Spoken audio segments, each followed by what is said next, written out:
তাহলে আজকে আপনারা যাচ্ছেন দোকানদারের সঙ্গে যুগকে যুগ ধরে কথা বলছেন, কথা বলতে বলতে এতখানি ফাঁকা, আর কি মাথায় কাপড় নাই, এইভাবে চলছে, চলতে চলতে চলতে চলতে অনেক কথা।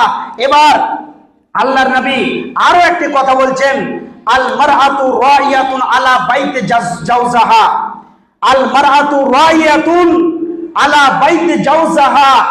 হে মহিলা, তোমাদেরকে তোমার স্বামীর ঘরের সংরক্ষক বানা হয়েছে। দেখবেন একটা মহিলাকে যদি একটা দোকানদার পেয়ে যায়, তাহলে তার সঙ্গে এমন লুসলুসে কথা আর মিষ্টি কথা আর এমন খালাতো বহিন আর মামাইতো বোন আর এটা ওটা করে এমন কথা বলবে, আর যে মালের দাম হলো 200 টাকা তাকে বলবে 600 টাকা।